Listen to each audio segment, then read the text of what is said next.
The morning sun rose over New Seoul just like any other day. The golden light spread across the farming fields where millions of people worked and lived. Children ran to school while their parents prepared for another day of building their new home among the stars. Captain Dae-ho stood on the observation deck of the defense station, watching the city wake up below. He had protected this colony for 8 years now. Nothing ever happened here. The most exciting thing was usually a broken transport ship or a small fire in the mining sector. He liked it that way. Peace was good. Governor Soo-jin was already at her desk reading reports from the farming districts. The crops were growing well this season. The mining operations had found new metal deposits. Everything was perfect. She planned to send another good report back to Earth next week. The people here were happy and safe. In the residential district, engineer Woo Jin kissed his wife Hee-ri goodbye as she left to teach at the local school. Their 2 children, 8-year-old Min Ho and 6-year-old So-ra, were already at school. Woo Jin worked on the water treatment systems that kept the colony running. It was important work, but quiet work. He loved his quiet life. Hee-ri taught history to children who had never seen war. She told them stories about Earth, about the old days when humans fought each other instead of working together. The children listened with wide eyes. To them, violence was just something from old stories. Their world was safe and peaceful. The alarm changed everything. It started as a low sound that made people look up from their work. Captain Dae-ho was the first to understand what it meant. The long-range sensors had detected something approaching the planet. Something big. "All units, report to stations," Dae-ho spoke into his communication device. His voice stayed calm, but his heart was beating fast. In 8 years, they had never needed the defense systems for anything real. The defense control room filled with people quickly. Commander Jin-woo, the best pilot on the planet, studied the sensor readings. What he saw made his blood turn cold. "Captain, we have 15 large ships approaching. They're not responding to our communication attempts. They're not human ships."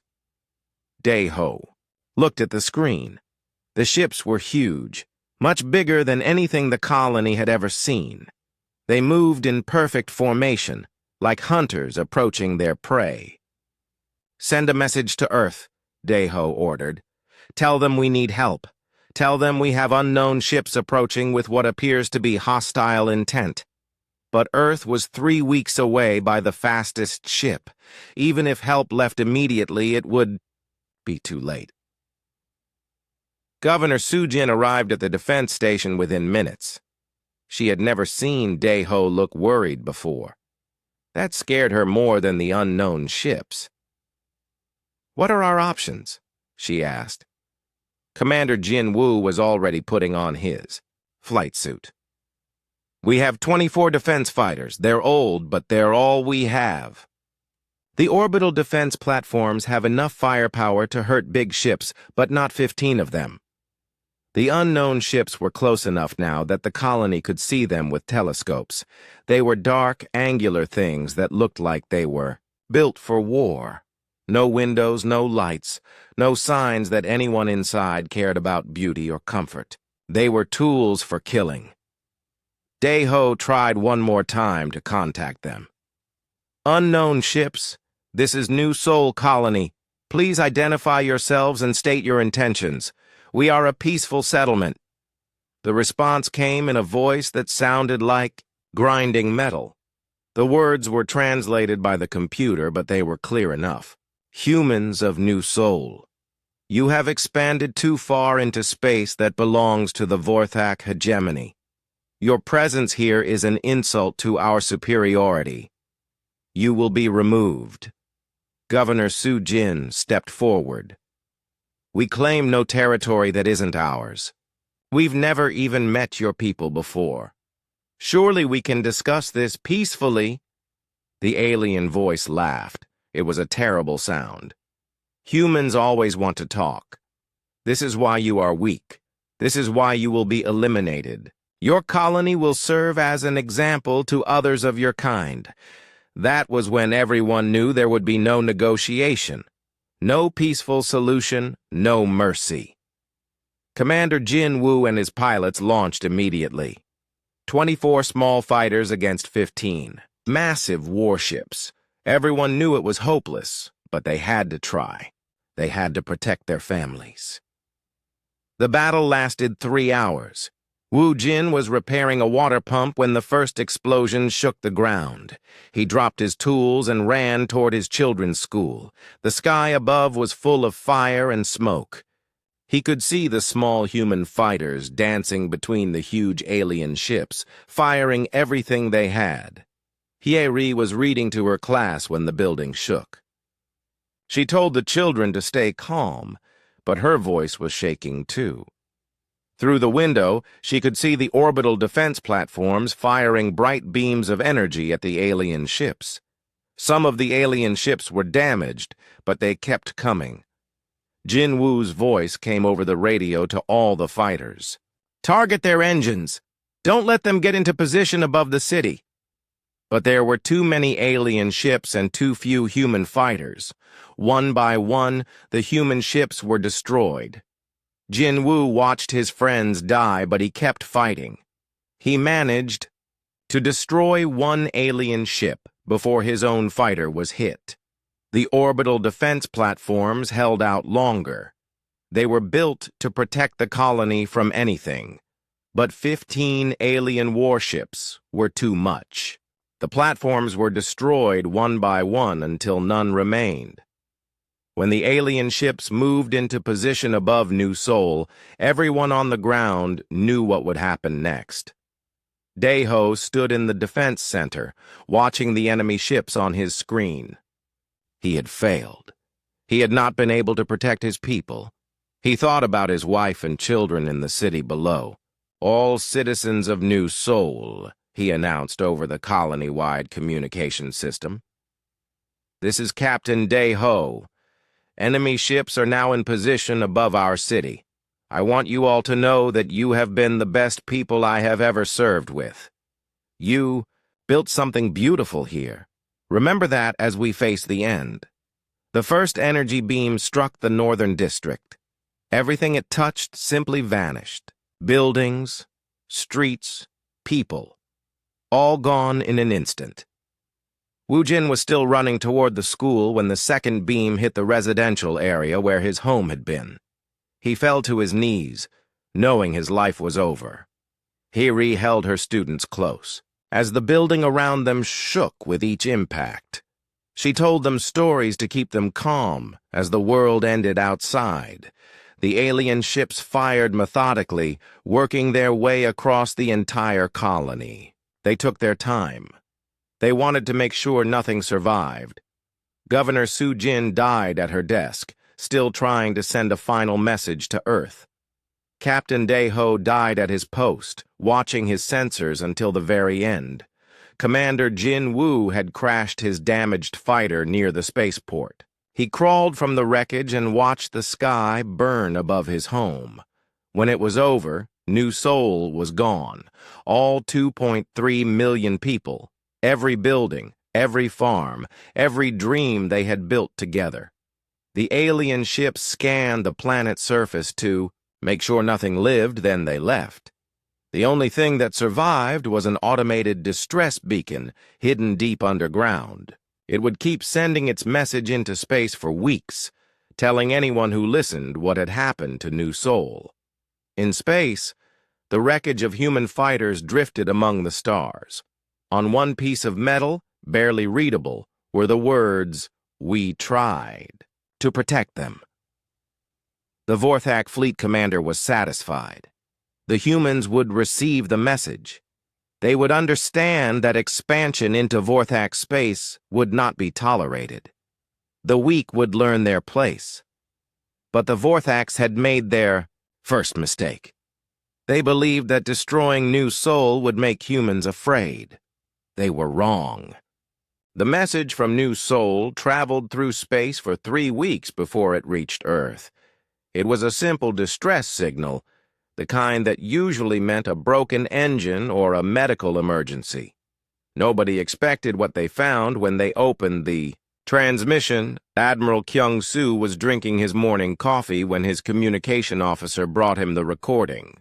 The young officer's face was pale, and his hands were shaking as he handed over the datapad. "Sir, you need to see this immediately. It's from New Sol Colony." Kyung-soo had visited New Sol 2 years ago. He remembered the children playing, in the parks, the farmers proud of their crops, the peaceful life they had built. He expected to see a request for supplies or maybe help with a technical problem. Instead, he watched his coffee grow cold as he saw the death of 2.3 million people. The recording showed everything.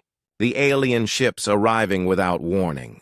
The hopeless battle of 24 fighters against 15 warships. The systematic destruction of every living thing on the planet. The aliens had even recorded their own message, explaining why they had done it. Humans have expanded too far. You will learn your place. Kyung-soo watched the recording 3 times before he could speak. Then he called President Mi-young. President Mi-young was in a meeting about trade agreements when her secretary interrupted. The secretary's voice was barely a whisper. "Madam President, Admiral Kyung-soo says he needs to speak with you immediately. He says it's about New Sol. He says, they're all dead." The trade meeting ended quickly. Mi-young sat alone in her office with Kyung-soo, watching the most horrible thing either of them had ever seen. When it was over, they sat in silence for several minutes. "How long ago did this happen?" Mi-young finally asked. 3 weeks. The distress beacon took that long to reach us.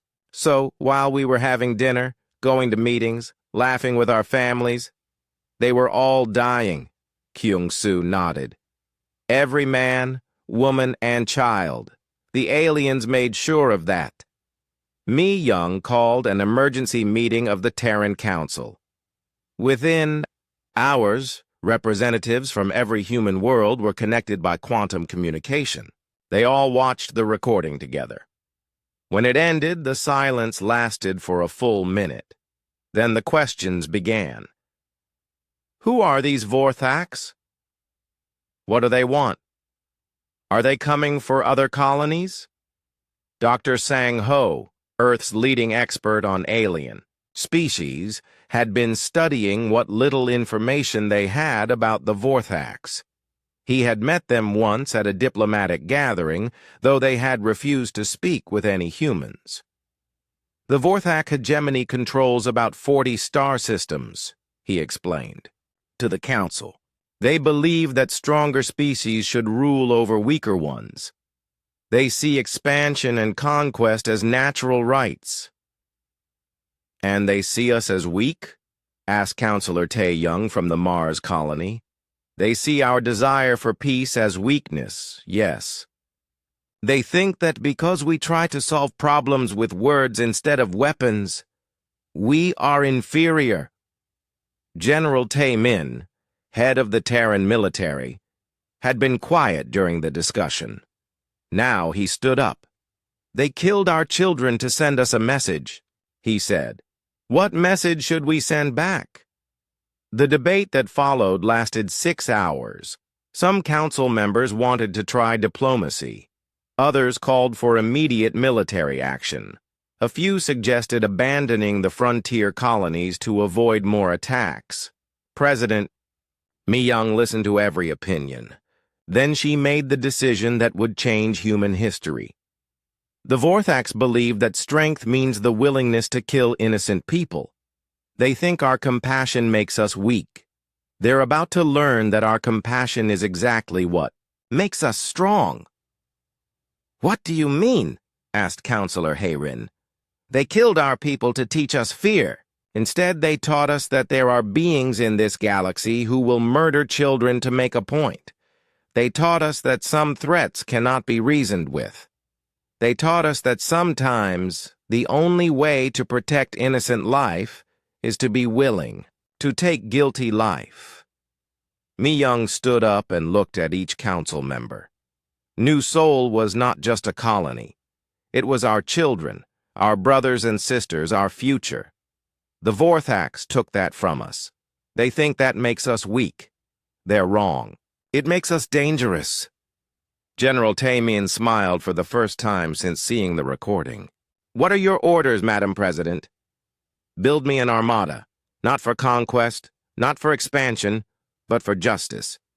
Every ship we can build, every weapon we can make, every soldier we can train. The Vorthax wanted to send a message.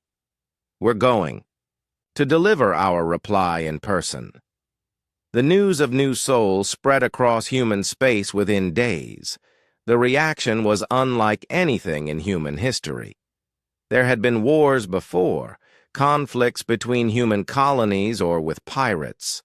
But this was different. This was personal. On Earth, factories that had been producing civilian goods switched to military production overnight. Engineers who had been designing luxury spacecraft began working on warships. Scientists who had been studying peaceful applications of technology started developing weapons. The response was not driven by government orders. It was driven by rage and grief. When people saw the images from New Seoul, when they heard the alien voices laughing about human weakness, something fundamental changed in the human spirit. On Mars, shipyard worker Jong-soo volunteered for triple shifts building new destroyers. His own children were the same age as the ones who had died on New Seoul. On Europa Station, physicist Yeon-ju abandoned her research into faster-than-light communication to work on better targeting systems for ship weapons. On New Tokyo, former merchant captain Ho-jin came out of retirement to train new military pilots.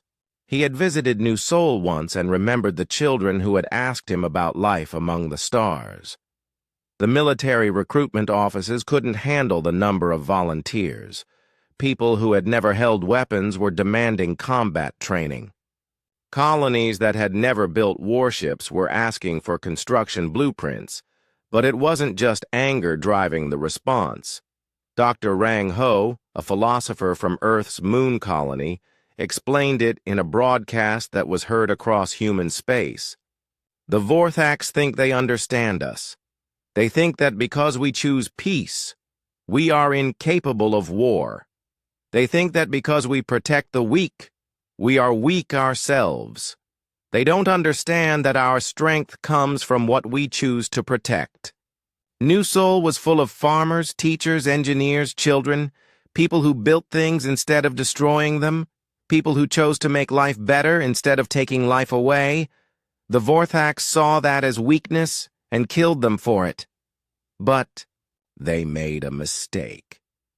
They think strength means the willingness to hurt others. Real strength means the willingness to hurt yourself to protect others. And now they've given us someone to protect, everyone the Vorthax might hurt next. Admiral. Kyung-soo was given command of the largest military building project in human history. Shipyards that had been building one ship per month were now building one ship per week. The orbital construction facilities around Earth worked 24 hours a day, but the most important part wasn't the ships or the weapons. It was the change in the people building them. Captain So-young, the best pilot in the human fleet, put it simply. They thought killing our children would make us afraid to fight. Instead, it made us afraid not to fight. General Taemin spent his days reviewing construction reports and recruitment numbers. The numbers were amazing, but what impressed him more was the attitude. These weren't soldiers being forced to serve. These were people demanding the chance to serve. The Vorthax taught us something important, he told his staff. They taught us what happens to peaceful people when they meet those who see peace as weakness. They taught us that some fights can't be avoided. They also taught us what we're capable of when we stop trying to avoid those fights. 6 months after New Sol died, the first ships of the Armada of Retribution were ready. They were bigger, faster, and more powerful than any human ships ever built. But more importantly, they were crewed by people who understood exactly why they were fighting. The message from the Vorthax had been clear. Humans were too weak to deserve their place among the stars. Humanity's response was building in the shipyards and training facilities across human space. Soon, it would be ready to deliver that response in person. The Vorthax had wanted to teach humans about strength. They were about to learn that they had been excellent teachers. 6 months after New Sol died, human space had become something the galaxy had never seen before. Every human world was building weapons. Every shipyard was producing warships. Every person with useful skills was working toward one goal: making the Vorthax pay for what they had done. Chief Engineer Young Ho stood in the massive construction bay orbiting Earth, watching the final hull plates being attached to the largest warship humanity had ever built. The ship was called Retribution, and it was bigger than most space stations. But size wasn't what made it special. "How many torpedo tubes does she have?" asked his assistant, Engineer Jae-min. 240, Young Ho replied. "Each one can fire every 30 seconds. The quantum torpedoes were designed specifically to penetrate Vorthax ship armor. The Retribution wasn't just big, it was smart. The entire ship was controlled by an artificial intelligence that could think faster than any human.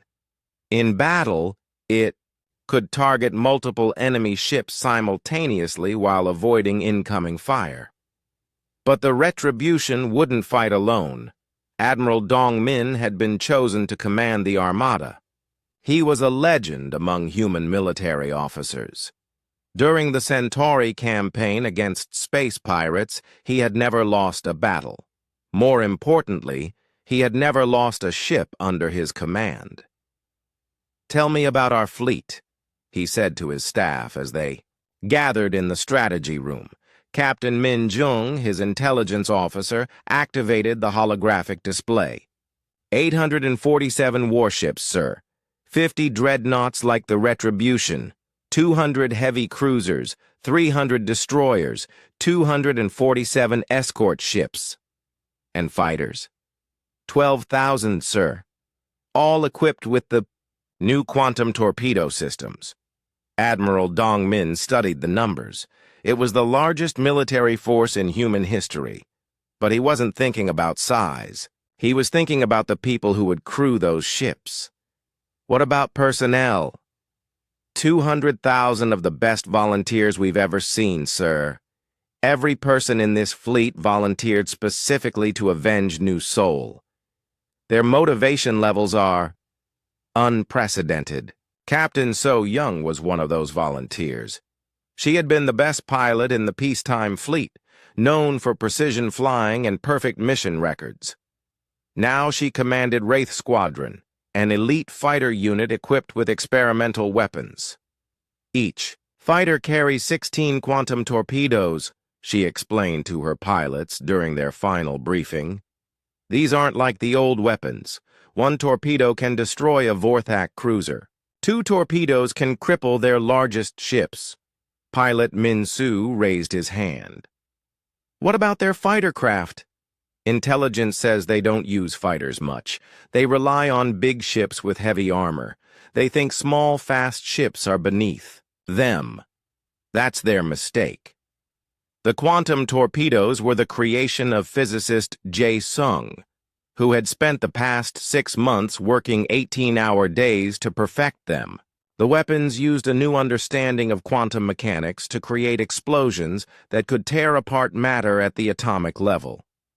The Vorthax build their ships to survive conventional weapons, he explained to the military commanders. These torpedoes don't work like conventional weapons. They don't just explode. They make the target's own atoms explode. But weapons weren't the only advantage humanity was preparing. Major Yunji commanded the Special Operations Unit that would be going with the fleet. These weren't ordinary soldiers. They were volunteers who had trained for the most dangerous missions imaginable. "Our job is to board enemy ships and capture their command officers alive," she told her team. "We want information about their military structure, their other fleets, and their home worlds." Sergeant Quan Su asked the question everyone was thinking. "What if they won't surrender?" "Then we make sure they can't warn anyone else what's coming for them." The special operations teams had trained for scenarios that would have been impossible before New Seoul. They practiced fighting in zero gravity, in toxic atmospheres, and against enemies who might be physically stronger than humans. They learned to use Vorthak weapons and to understand Vorthak ship layouts. But perhaps the most important preparation was happening in the intelligence division.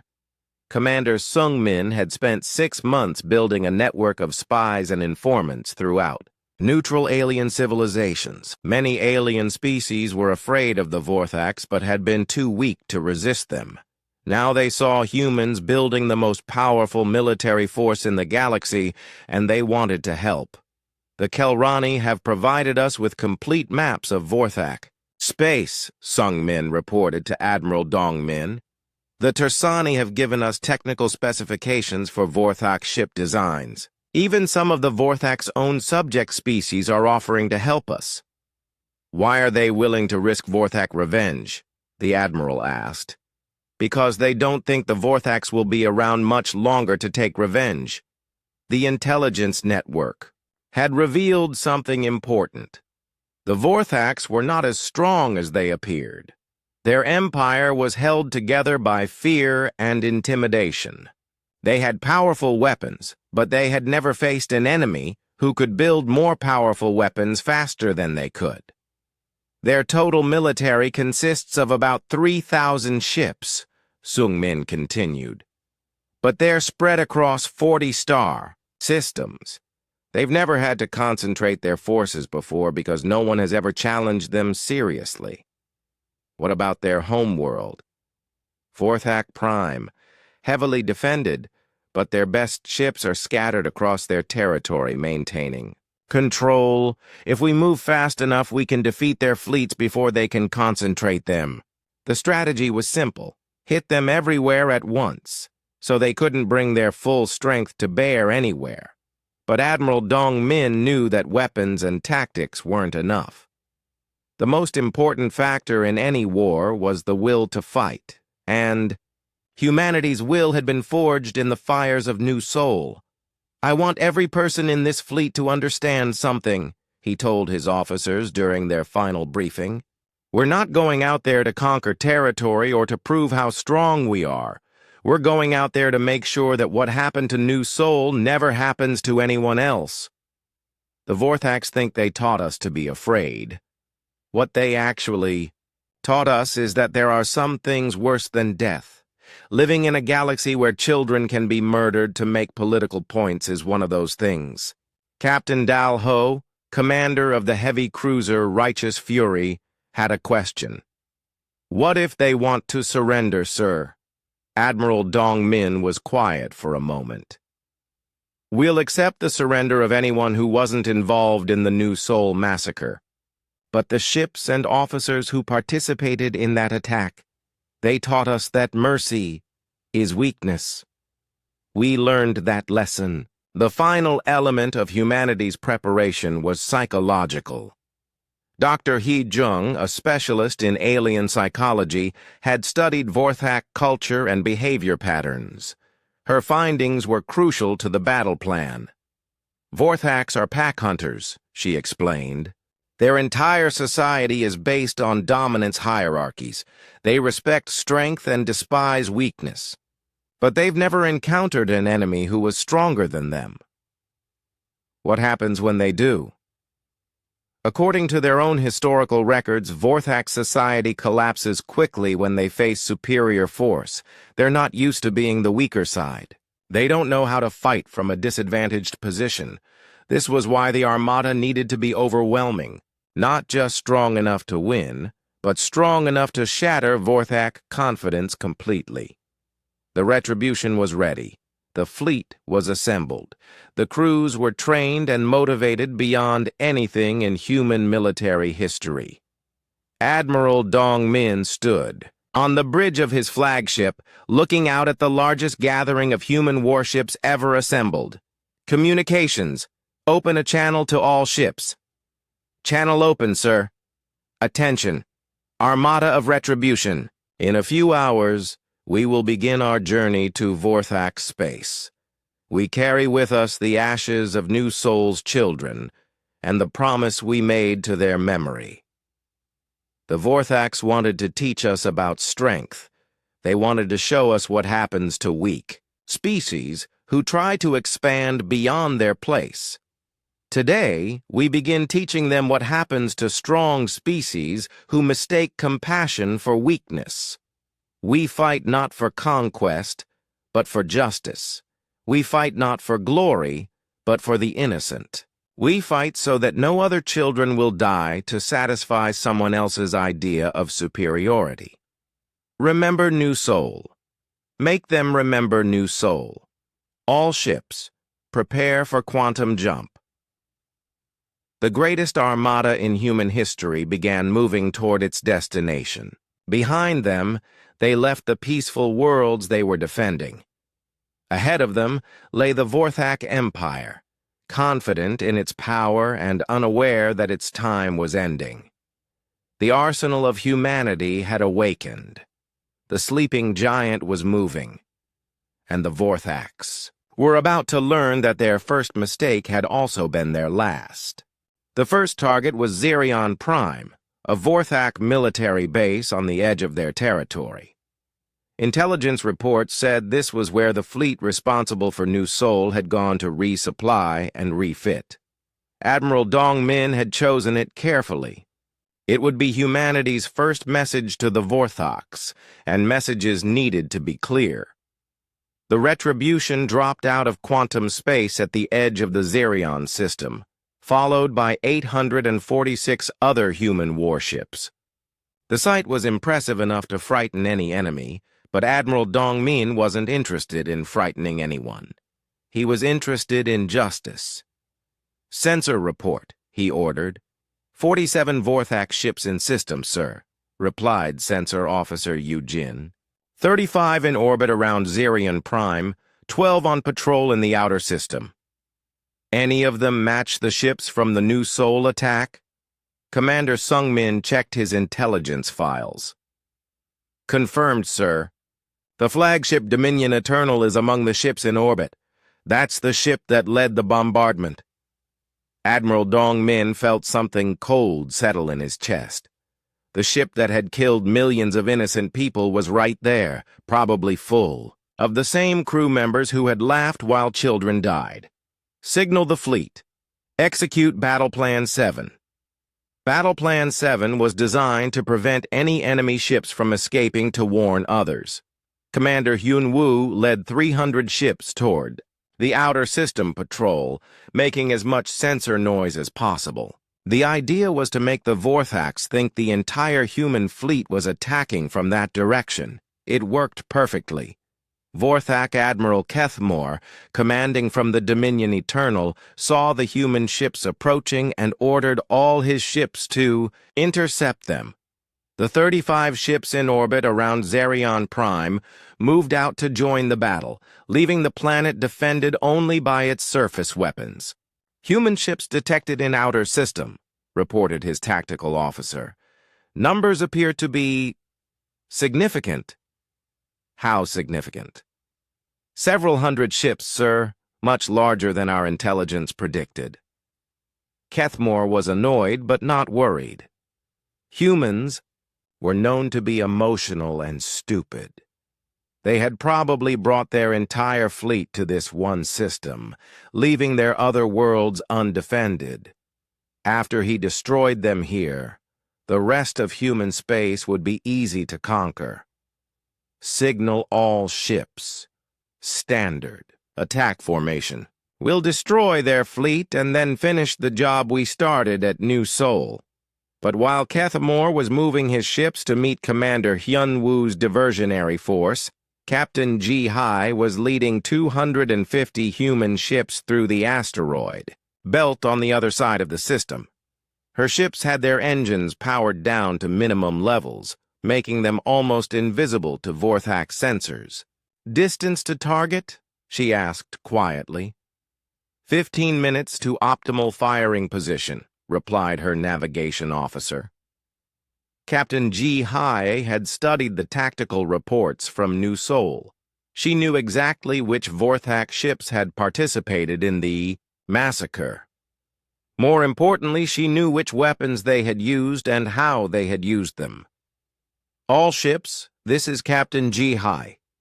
In 14 minutes, we will emerge directly above Zerion Prime. Our targets are every Vorthak ship that participated in the New Seoul attack. No warnings, no mercy. Make them understand what they did." Meanwhile, the diversionary battle was going exactly as planned. Commander Hyun-woo's ships were outnumbered, but they had better weapons and faster ships. More importantly, they weren't trying to win the battle.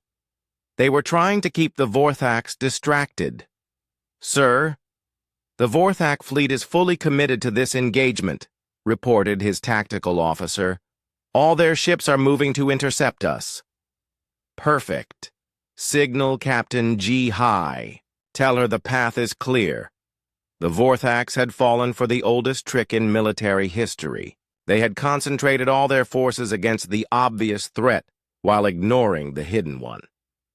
Captain Ji-hai's ships emerged from the asteroid belt like ghosts materializing from nothing. One moment, Zerion Prime was defended only by surface weapons. The next moment, 250 human warships were in orbit, weapons charged and ready. "All ships, commence firing," Ji-hai ordered.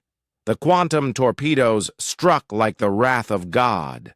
The Dominion Eternal, pride of the Vorthak fleet and destroyer of New Seoul, took 16 direct hits in the first salvo. The ship that had seemed invincible when attacking defenseless colonists simply disintegrated under the assault. Pilot Min-soo of Wraith Squadron had the honor of firing the killing shot. "That's for the children of New Seoul," he said quietly, as he watched the enemy flagship die. The orbital battle lasted 18 minutes. When it was over, every Vorthak ship that had participated in the New Seoul massacre was destroyed. The human ships then turned their attention to the military installations on the planet's surface.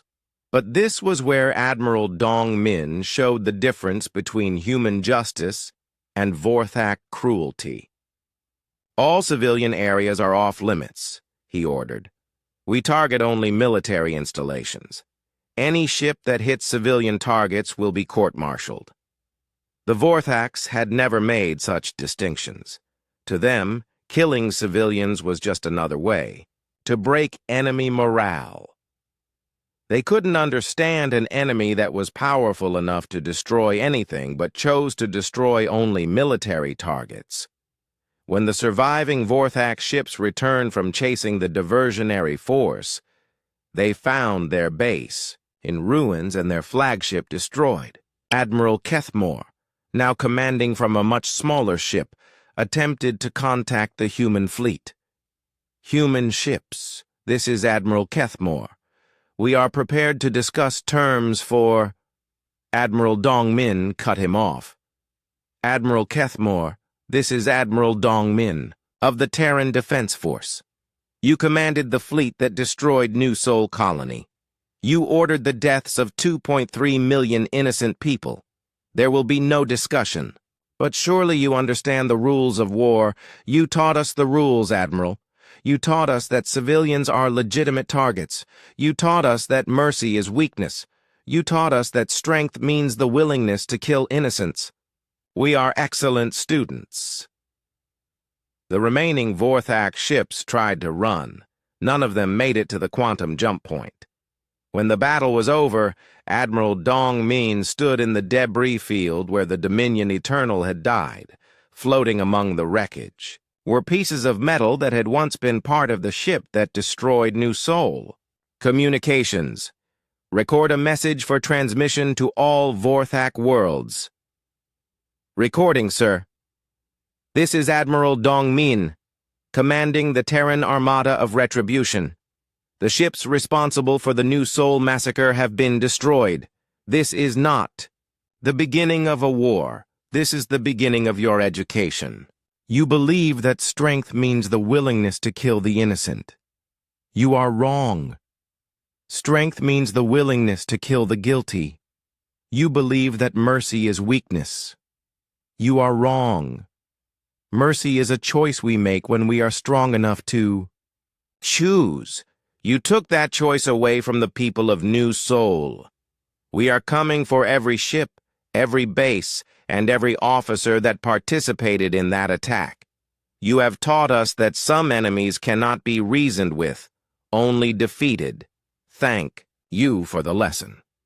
The message was transmitted to every Vorthak world simultaneously. Within hours, it was being discussed in the highest levels of the Vorthak government.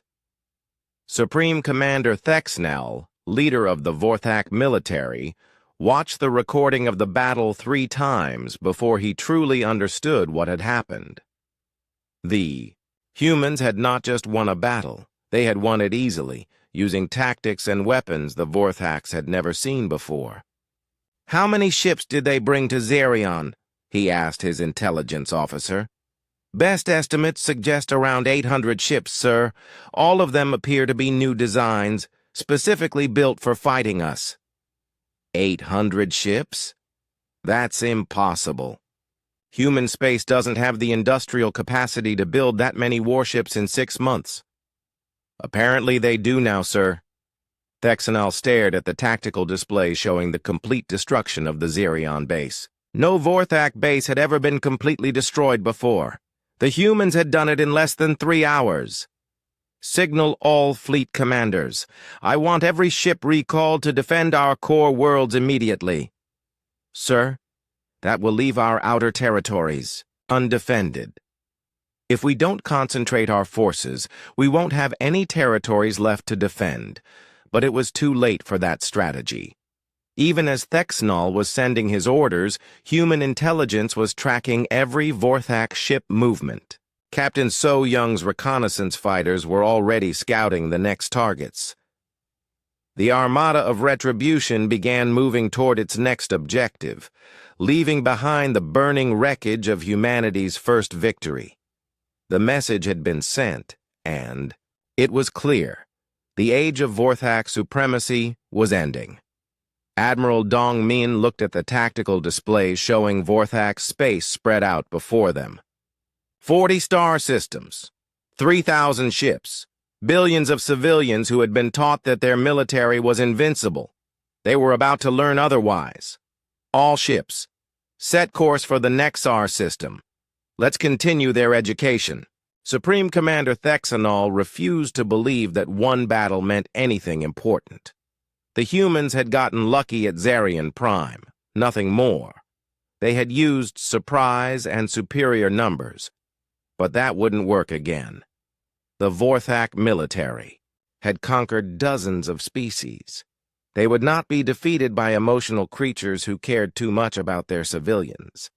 Send the 2nd, 5th, and 7th fleets to human space, he ordered his staff. 3 full fleets should be enough to finish what we started. Destroy all their colonies, not just the military targets. Make sure they understand the price of defying us. Admiral Vexistar commanded the 2nd Fleet, 500 of the most powerful ships in Vorthak space. He had led the conquest of the Kelran worlds and the subjugation of the Sith-Tak Empire. No enemy had ever stood against him for long. Human space has perhaps 200 ships total, he told his officers as they prepared to leave. We will destroy them quickly and then begin the systematic extermination of their species. Thexnol wants to make an example of them, Admiral Vextar was wrong about human military strength. He was also wrong about how quickly this war would end. But most importantly, he was wrong about who would be doing the hunting. The Second Fleet jumped toward human space, confident and eager for victory. They never reached their destination. Commander Yan-Su had been a communications specialist before New Seoul. Now she was head of the Intelligence Division's code-breaking unit. 6 months of studying captured Vorthak equipment had taught her how their military communications worked. "Admiral, I have the Second Fleet's course and destination," she reported to Admiral Dongmin. "They're heading for the Beta Centauri system. 3 of our colonies are there. How long until they arrive?" 18 hours, sir." Admiral Dongmin studied the tactical display. The Second Fleet was powerful, but it was also isolated. If he could intercept them before they reached human space, he could destroy them without risking civilian lives. Signal the fleet. Change. Course to intercept the Second Fleet. We'll meet them halfway. But Admiral Dongmin had a better idea than simply intercepting them. He decided to teach the Vorthaks what it felt like to be hunted. Captain Jun Ho commanded the stealth destroyer, Silent Vengeance. His ship was equipped with experimental cloaking technology that made it invisible to most sensors. For the past week, he had been following Vorthak supply convoys and learning their patrol patterns. "Captain, we have 3 Vorthak supply ships approaching the rendezvous point," reported his sensor officer. "How many escorts?" 2 heavy cruisers, sir." Captain Jun-Ho smiled grimly. 3 supply ships and 2 escorts. Perfect odds for what he had in mind. The Silent Vengeance drifted closer to the convoy, its engines powered down to minimal levels. The Vorthak ships passed within a few thousand kilometers, completely unaware they were being stalked. "Fire," Jun-Ho ordered quietly. 6 quantum torpedoes struck the lead supply ship, which exploded in a ball of fire. Before the escorts could react, 6 more torpedoes destroyed the second supply ship. The third ship tried to run, but it was too slow and too late. The escort ships fired blindly into space, unable to locate their attacker.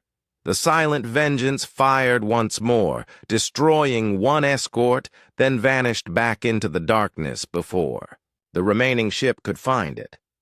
This same scene was playing out across Vorthak space. Human stealth ships were attacking supply convoys, communication relays, and isolated patrol ships. The Vorthaks were discovering that their hunters had become.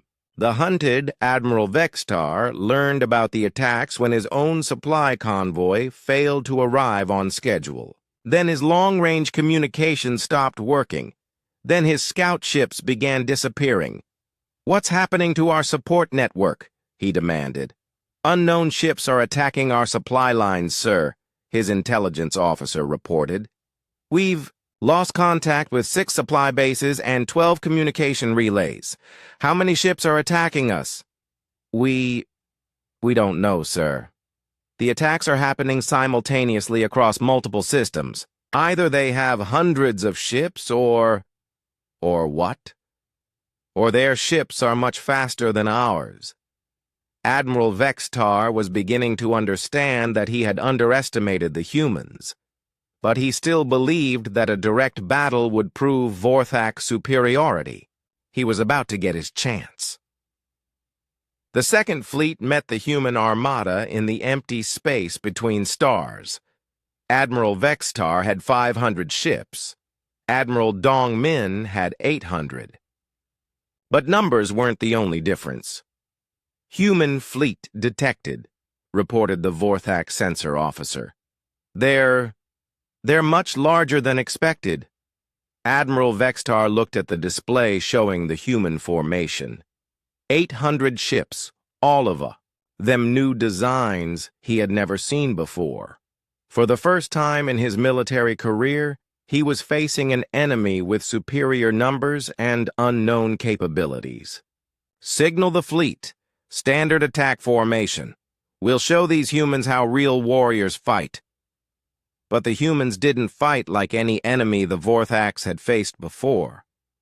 Captain So Young led Wraith's squadron in a high-speed attack on the Vorthak flagship. Her fighters moved faster than anything the Vorthax had ever seen, weaving between enemy fire like dancers. "Target the bridge," she ordered her pilots. "Make this personal." 16 quantum torpedoes struck the Vorthak flagship simultaneously. The ship's armor, designed to stop conventional weapons, couldn't handle the new human technology. The flagship's bridge exploded, killing Admiral Vextar instantly. With their commander dead, the Vorthak fleet began to fall apart. Their rigid command structure, which worked well when they were winning, became a weakness when they were losing.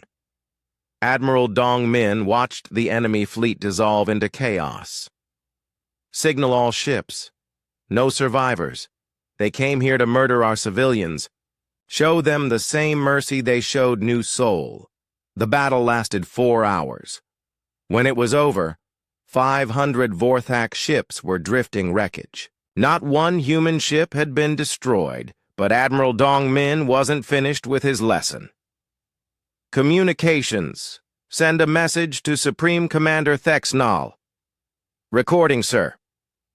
"Supreme Commander, this is Admiral Dong Min. Your second fleet came to destroy our colonies. They will not be returning home. Neither will your 5th or 7th fleets when we find them. You sent them to teach us fear. Instead, you've taught us that your fleets can be destroyed just as easily as your bases. You've also taught us that you prefer to attack defenseless civilians rather than armed enemies. We're going to continue your education. Every fleet you send toward human space will be destroyed. Every base that supported the New Seoul attack will be eliminated. You wanted to show us what happens to weak species. We're going to show you what happens to evil ones." The message reached Vorthak Prime 12 hours later. Supreme Commander Thexnal watched it 3 times, each viewing making him more angry and more afraid. "Status report on the 5th and 7th fleets," he ordered. "The 5th fleet was intercepted 6 hours ago," his communications officer reported. "No survivors. The 7th fleet. We lost contact with them yesterday." Thexnal stared at the tactical display. In less than a week, he had lost 1,500 ships and 3 of his best commanders. The humans weren't just winning battles. They were destroying entire fleets without taking significant casualties. "How is this possible?" he asked his strategic advisor. "Their technology appears to be significantly more advanced than our intelligence predicted, sir. Their ships are faster, their weapons are more powerful, and their tactics are unprecedented." "What do you mean, unprecedented?" "They're fighting like a species that has no intention of negotiating, sir. Every engagement has ended with total destruction of our forces. They're not trying to capture territory or take prisoners. They're trying to eliminate our military completely." For the first time in his career, Thexnal was beginning to understand what fear felt like. The humans had gone from peaceful colonists to an unstoppable military force in just 6 months. How had they built so many ships so quickly? How had they developed such advanced weapons? How had they learned to fight so effectively? The answer came from an unexpected source. Captain Colin, one of the few Vorthak officers to survive a human attack, had managed to record part of the battle before his ship was destroyed. "Play the recording," Thexnal ordered. The recording showed human ships moving with precision and coordination that seemed impossible. But more importantly, it showed something else. The human ships weren't just fighting to win. They were fighting like every battle was personal. "Analysis?" Thexnal asked his tactical expert. "Sir, these aren't soldiers following orders. These are people fighting for revenge. Look at their attack patterns. They're not trying to capture our ships or negotiate surrender. They're trying to ensure that everyone who participated in the New Soul attack dies. And that motivates them? Sir, it makes them unstoppable. Our warriors fight for glory and conquest. Their warriors are fighting for their dead children. Which motivation do you think is stronger? Thexanol was beginning to realize that destroying New Soul hadn't weakened the humans. It had created an enemy more dangerous than any the Vorthax had ever faced, an enemy that would never stop, never negotiate, and never forgive. Signal all remaining fleets, he ordered. Full withdrawal to defensive positions around our core worlds. We're going to need every ship we have. But even as he gave the order, Thexanol knew it was too late. The humans were coming, and Intelligence Commander Sung Min stood in the war room aboard the Retribution, studying the holographic map of Vorthax space. Red dots marked enemy bases and fleets. Blue dots showed human forces. Green dots indicated neutral worlds that had offered to help humanity. The map told a clear story. The Vorthax Empire was collapsing. Status report. Admiral Dong Min requested as he entered the room. 15 Vorthax systems have declared independence from the hegemony, Sung Min reported. 8 more have requested human protection. The Kelrani and Tersani have officially allied with us. Even some Vorthax subject species are rebelling. Admiral Dong Min studied the map. In just 2 months, humanity had destroyed 7 Vorthax fleets and captured 12 major bases. More importantly, they had shattered the myth of Vorthax invincibility. What about the core worlds?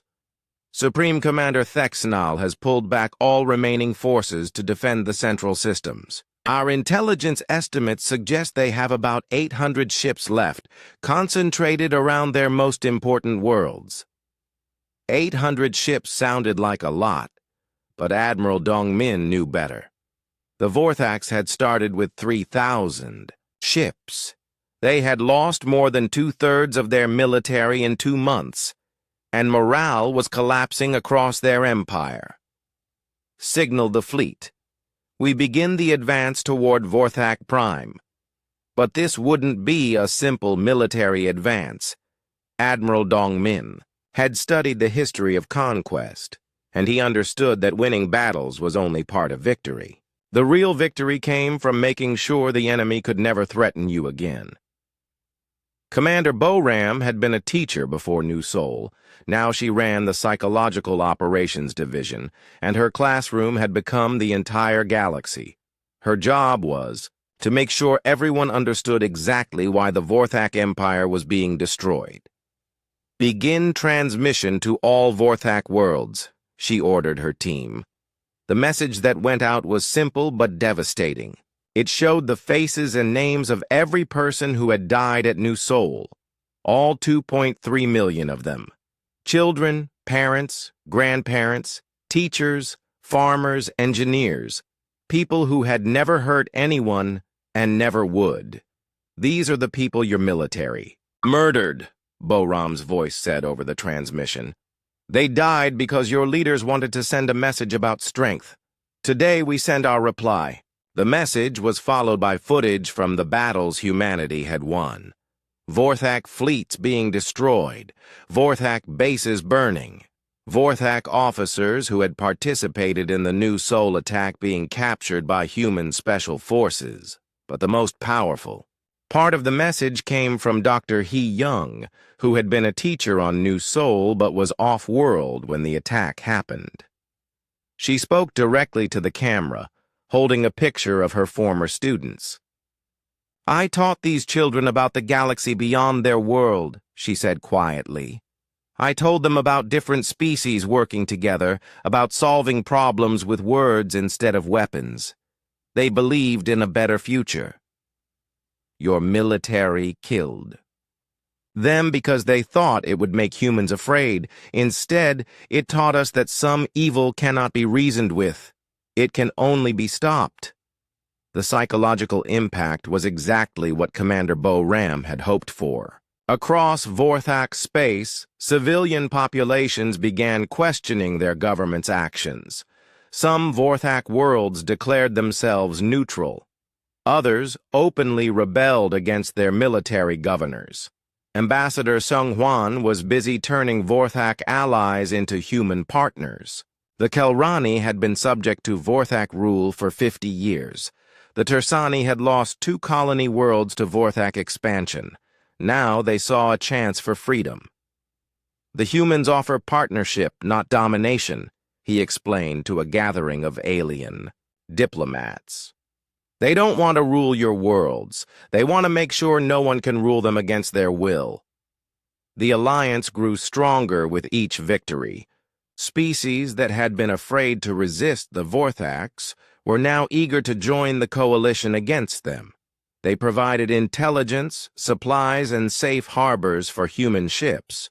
But Admiral Dong Min knew that the real test was still ahead. The remaining Vorthak forces were concentrated around their core worlds, and they would fight desperately to defend them. Captain Yu Jin commanded the fast attack fleet that began the siege of the core systems. Her ships were designed for speed and stealth, perfect for disrupting enemy supply lines and communications. Target their industrial facilities, Admiral Dong Min ordered. Don't attack civilian areas, but make sure they can't build any more warships. The attacks were surgical and precise.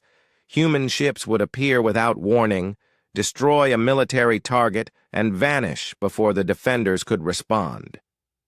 Shipyards that had been building Vorthak warships for centuries were reduced to wreckage in minutes. The Vorthaks tried to adapt, but they were fighting an enemy that seemed to anticipate their every move. Every time they concentrated their defenses in one area, human attacks would come from somewhere else. Every time they tried to rebuild something, human raiders would destroy it again. Supreme Commander Thexanal watched his empire crumble from his command center on Vorthak Prime. Reports arrived hourly of new defeats, new rebellions, new allies, joining the human coalition. "How many ships do we have left?" he asked his aide. "Approximately 600, sir, but many of them are damaged or low on supplies." "And the humans?" "Best estimates suggest they still have over 700 operational ships, plus support from their new allies." Thexanal stared at the tactical displays. The humans had gone from 0 warships to overwhelming superiority in less than 8 months. It was the most impressive military buildup in galactic history. "Sir," his communications officer interrupted, "we're receiving a transmission from the human fleet." The message was from Admiral Dong Min, speaking from the bridge of the Retribution. Behind him, the lights of the human armada filled the darkness of space. "Supreme Commander Thexanal, this is Admiral Dong Min. Our fleets are now in orbit around your outer defensive worlds. We have destroyed your industrial capacity and eliminated most of your military forces. You began this war by murdering innocent people to demonstrate your strength. We will end it by demonstrating what real strength looks like. We offer terms to any Vorthak military unit that was not involved in the New Sol attack. Surrender your weapons, submit to war crimes tribunals, and you will be treated according to civilized standards." To those who participated in the massacre of New Sol Colony, "You taught us that mercy is weakness. You will receive the same mercy you showed to our children." Thexanal turned off the transmission and looked at his remaining officers. They had all participated in the planning of the New Sol attack. They all knew what the human terms meant. "Options?" he asked. General Kretak, his chief of staff, spoke first. "We could attempt to negotiate, offer reparations, territory, anything they want." "You heard their terms. They're not interested in negotiation with us. Then we fight to the end. Against 700 ships, with 600 damaged ships and demoralized crews? The truth was obvious to everyone in the room. The Vorthak Empire was finished. The only question was how many of their people would die before it officially ended. Admiral Dongmin knew that the final battle was approaching, but he also knew that the real victory had already been won. The Vorthak Empire was broken. Their allies had abandoned them. Their subject species were in rebellion. Their industrial capacity was destroyed. Status report on the advance fleets, he requested. General Quan Ho's ground forces are in position around Vorthak Prime's outer defenses, reported Captain Min Jung. Captain Na Young's orbital platforms are ready to begin bombardment of military targets. And civilian evacuation? Proceeding. According to plan, sir. We've established safe corridors for any civilians who want to leave the combat zone. This was the crucial difference between human justice and Vorthak vengeance. The humans were fighting to eliminate the Vorthak military, not to exterminate the Vorthak people. They had learned the lesson that the Vorthaks tried to teach them, but they had learned it better than their teachers. Strength didn't mean the willingness to kill innocents. Strength meant the ability to kill only the guilty while protecting the innocent. Signal all ships, Admiral Dongmin ordered. Begin final approach to Vorthak Prime. It's time to finish this. The great human armada moved toward the Vorthak homeworld like an unstoppable tide. Behind them lay the wreckage of an empire that had thought conquest was natural and mercy was weakness. Ahead lay the final reckoning for those who had chosen to murder children to make a point about power. The long march home was almost over. The Vorthak homeworld had never been attacked before. For 1,000 years, Vorthak Prime had been the center of an empire that conquered others, but was never itself threatened. Now, as the human armada approached, Supreme Commander Thexnal stood in his command center watching the most powerful military force in galactic history prepare to destroy everything he had spent his life building. Sir, long-range sensors show the human fleet entering our outer defensive perimeter, reported Tactical Officer Mordan.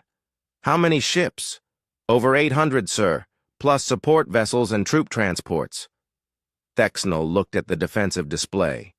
The Vorthak homeworld was protected by orbital platforms, defensive satellites, and the remaining 600 ships of his fleet. It should have been enough to stop any enemy, but the humans weren't just any enemy. General Quan Ho commanded the human ground forces that would assault Vorthak Prime's surface defenses.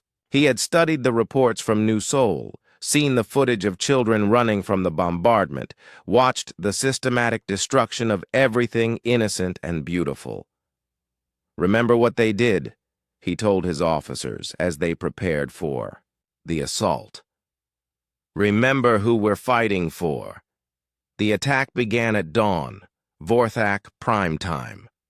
Captain Na Young's orbital bombardment platforms had been positioned throughout the system, each one capable of precision strikes that could destroy a building without damaging the one next to it. Target only military installations, Admiral Dongmin ordered from the Retribution. Any commander who hits civilian targets will answer to me personally. The first bombardment lasted exactly 1 hour.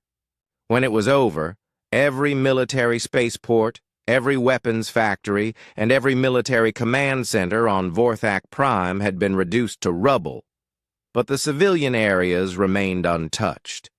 It was a demonstration of power that no Vorthak had ever imagined possible.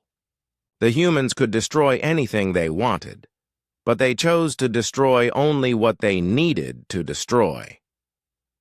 Supreme Commander Thexnal watched his planet's defenses crumble and realized that the humans were teaching him a lesson about mercy. They were showing him what it looked like to have power and choose not to use all of it. Sir, We're receiving reports of uprisings in the civilian sectors, his intelligence officer reported. The population is demanding that we surrender. Surrender to whom? To the humans, sir. They're broadcasting terms for civilian protection. Any Vorthak civilian who lays down weapons and cooperates will be treated with dignity and respect. Thexnall laughed bitterly. They're offering our own people better terms than we ever offered conquered populations. Yes, sir. The irony was perfect. The Vorthak Empire had ruled through fear and cruelty. Now, faced with an enemy more powerful than they had ever been, their own people were choosing the humans over their own government. But Thexnall wasn't ready to surrender. He had one last desperate plan. Order all remaining ships to form a defensive sphere around the civilian population centers, he commanded. If the humans want to destroy us, they'll have to kill millions of innocents to do it. It was the same tactic the Vorthaks had always used. Hide behind civilians and force the enemy to choose between victory and mass murder. It had worked against every previous enemy because those enemies had consciences. Admiral Dong Min received the intelligence report about Vorthak troop movements with grim satisfaction. They're using their own people as human shields? Confirmed. Sir, replied Commander Sung Min, every remaining Vorthak warship is positioned directly above major civilian centers. They think our compassion will save them. Will it, sir? Admiral Dongmin studied the tactical display. The Vorthaks had taught him about moral choices under pressure. They had shown him what happened when compassion was mistaken for weakness. Now he would show them what happened when compassion was backed by superior force. Signal all civilian areas on Vorthak Prime. Inform them that they have 12 hours to evacuate to the designated safe zones. After that, we will consider any area occupied by Vorthak military forces to be a legitimate target. Sir, that will mean, it means we're giving the Vorthak civilians the warning that New Sol never got. It means we're offering them the chance to live that our children never had. The evacuation began immediately. Human transports, protected by fighter escorts, landed in civilian areas to help with the evacuation. The same species that the Vorthaks had tried to exterminate was now risking their own lives to save Vorthak civilians. The psychological impact was devastating. Across Vorthak Prime, civilians began openly defying their military and demanding surrender. In some cases, Vorthak soldiers simply abandoned their posts rather than fight people who were trying to save their families. Major Yunji led the special operations teams that were hunting for specific war criminals. Her target was General Vorthak, who had personally planned the bombardment patterns used against New Sol. Intelligence puts him in the underground command bunker beneath the capital, she told her team. He's got a full company of guards, heavy weapons, and no way out. Orders, Major? Take him alive, if possible. The people of New Sol deserve to see him stand trial. The assault on the bunker was swift and professional. Human special forces had trained for exactly this type of operation. They used non-lethal gas to disable the guards, then precision explosives to breach the bunker doors. General Vorthak was found in his office, burning classified documents. When he saw the human soldiers, he reached for his sidearm. I wouldn't, Major Yunji said, calmly. You're more valuable alive than dead. I will not surrender to inferior species. You already have. Your empire is finished. Your fleets are destroyed. Your people are evacuating to human-protected zones. The only question now is whether you die here or live to face justice. Vorthak looked at the human soldiers surrounding him. They were calm, professional, and absolutely certain of their victory. He realized that everything he had believed about human weakness was wrong. "What justice?" he asked. "The same justice you gave the children of New Sol." The final assault on the remaining Vorthak fleet began at sunset. The humans had given the civilians time to evacuate, and most had taken the opportunity. The Vorthak ships found themselves isolated above empty cities, with no one left to hide behind. Captain So Young led Wraith Squadron in the final attack. Her fighters moved through the Vorthak formation like deadly ghosts, targeting command ships and communications arrays. "This is for Captain Daeho," she said as her torpedoes destroyed a Vorthak cruiser. "This is for Governor Sujin," said another pilot. "This is for all the children who never got to grow up," said a third. Each torpedo carried the name of someone who had died at New Sol. Each explosion was a promise kept to the dead. The battle for Vorthak Prime lasted 6 hours. When it was over, the Vorthak military had ceased to exist as an organized force. Supreme Commander Thexnall was captured in his command bunker, along with most of his senior staff. Admiral Dong Min stood in the ruins of the Vorthak High Command, where decisions of conquest and genocide had been made for centuries. The room was quiet now, its occupants either dead or in custody. "Signal all human forces," he ordered. "The Vorthak military is defeated. Begin humanitarian operations for civilian populations." But the victory felt hollow. Admiral Dong Min thought about the children of New Sol, who would never see this day. He thought about the parents who had died protecting them, and the teachers who had tried to shield them from the bombardment.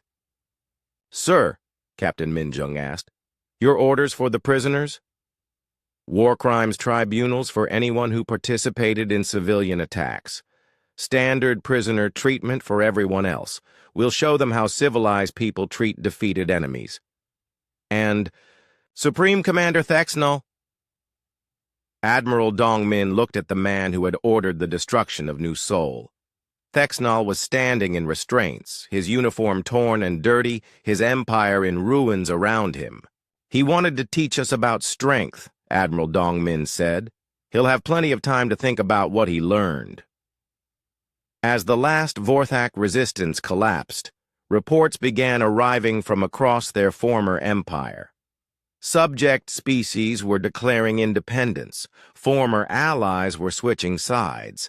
The political structure that had held the hegemony together was disintegrating. The Vorthak Empire was dead. What remained was the task of building something better from its ashes. Commander Boram was already broadcasting to all former Vorthak territories. "This is Commander Boram of the Terran Liberation Force. The Vorthak military government has been defeated. Any world that wishes protection while establishing democratic government will receive it. Any world that wishes to remain independent will be respected. The age of conquest is over. The age of cooperation begins now." Supreme Commander Thexnall listened to the broadcast from his detention cell. The humans were offering to protect the same worlds he had spent his career conquering. They were giving away power that they could have kept for themselves. For the first time in his life, he understood what strength really meant.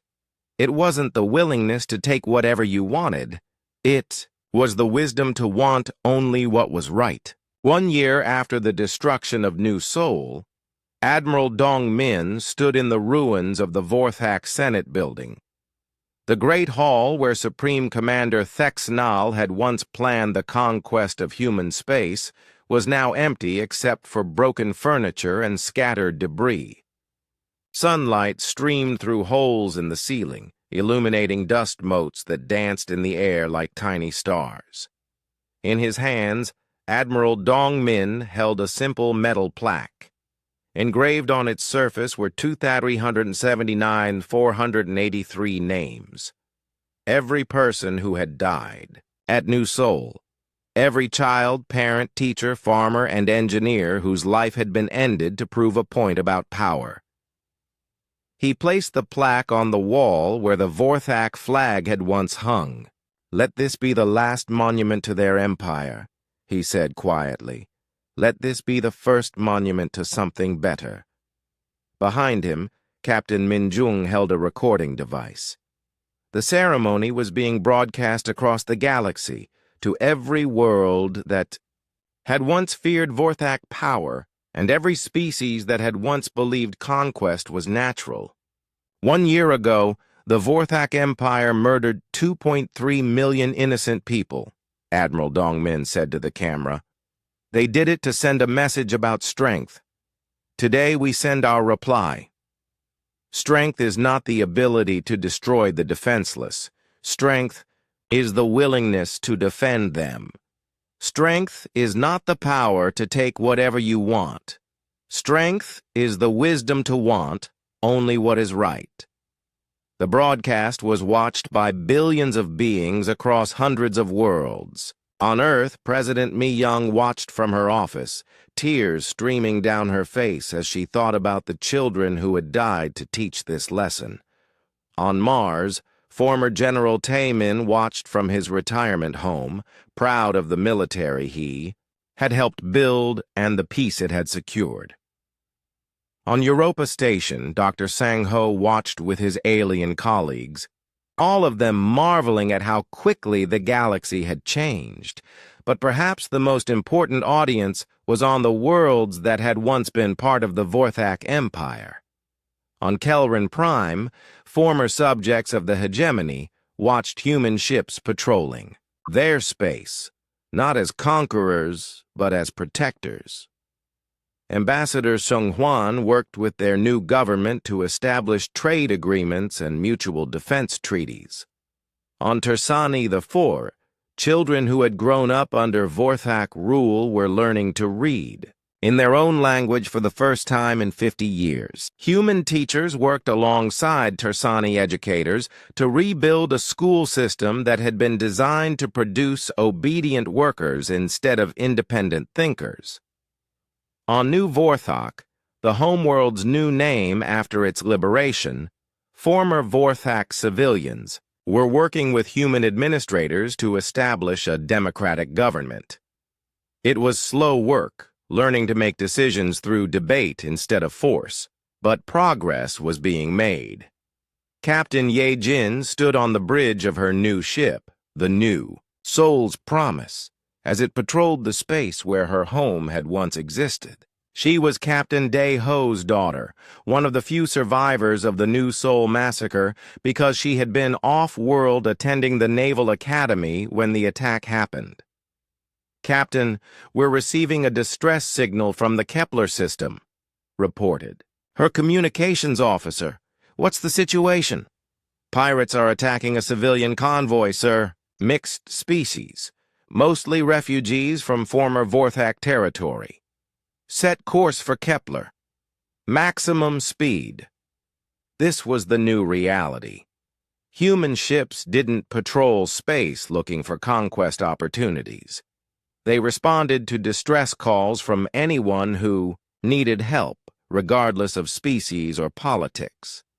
The New Soul's Promise arrived in the Kepler system to find 6 pirate ships attacking a convoy of refugee transports. The pirates were former Vorthak military officers who had refused to surrender and now made their living preying on the weak. "Pirates' vessels, this is Captain Ye Jin of the Galactic Protection Fleet. Release the civilian ships and surrender immediately." The pirate leader's response was predictable. "1 human ship against 6 of ours? You should run while you can." Captain Ye Jin smiled grimly. The pirates had made the same mistake as their former empire. They thought numbers mattered more than technology and training. "All stations, battle ready. Show them what they taught us." The battle lasted 12 minutes.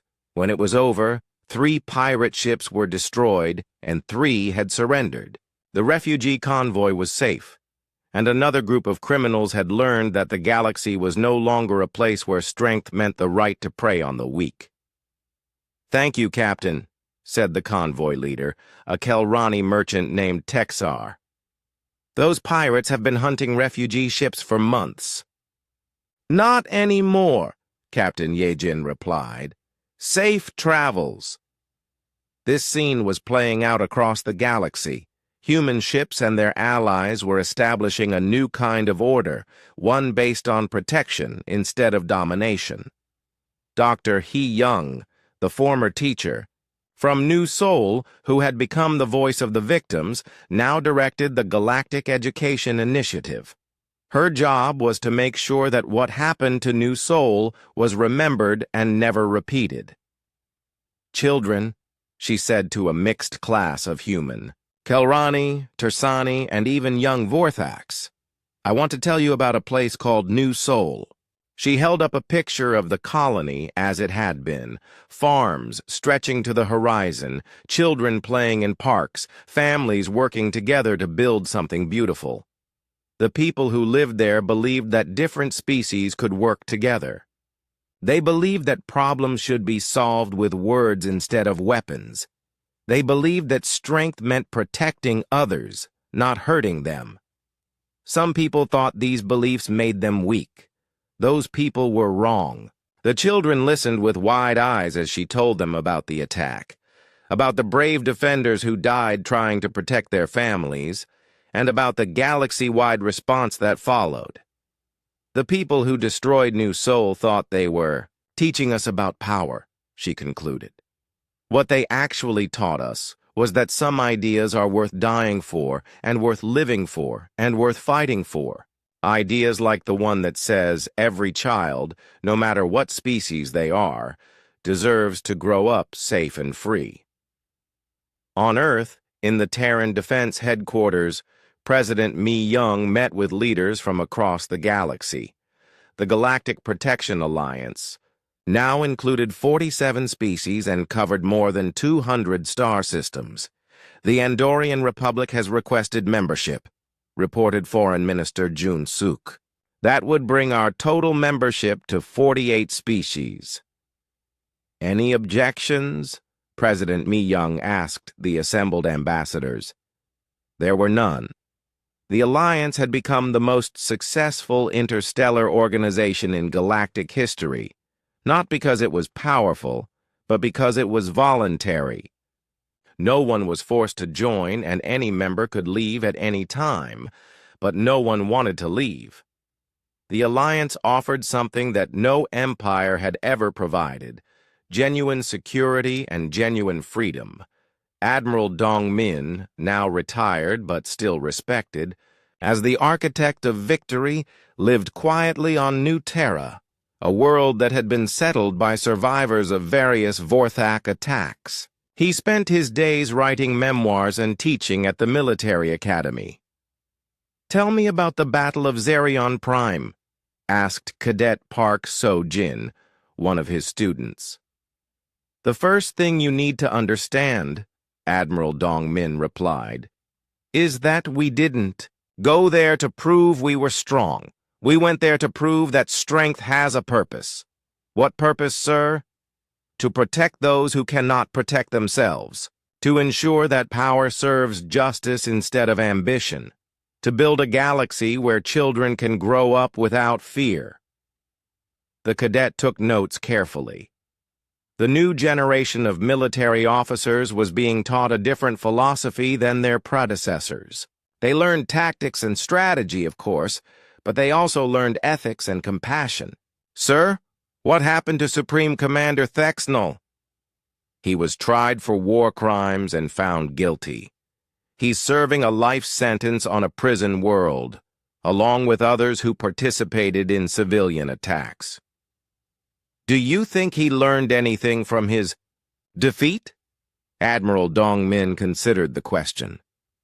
"I think he learned that the universe is a more complicated place than he thought. I think he learned that strength without wisdom is just destruction, and destruction without purpose is just evil." "Do you think the galaxy is safe now?" "Safer. Admiral Dongmin replied. But safety isn't something you achieve once and keep forever. It's something you have to earn every day by making the right choices and standing up for what's right. On the anniversary of New Soul's destruction, memorial services were held on every human world and many non-human ones. The names of the dead were read aloud, and their stories were told to children who had never known war. But the most important memorial was not on any human world. In the system where New Soul had once existed, a new kind of colony was being built. Representatives from dozens of species worked together to create a research station dedicated to peaceful exploration and scientific cooperation. The station was called New Soul Memorial Station, and its mission was to explore the galaxy not for conquest or resources, but for knowledge and understanding. Captain Ye Jin visited the station on the anniversary, as she did every year. She stood in the memorial garden, where holographic displays showed images of the original colony. Children, learning in classrooms, farmers tending their crops, families sharing meals together. They built something beautiful here, she said to the station commander, Dr. Chen Wei-Ming, a human scientist working with a team of mixed-species researchers. And we're building something beautiful again, he replied. Something that honors their memory by proving their beliefs were right. The garden was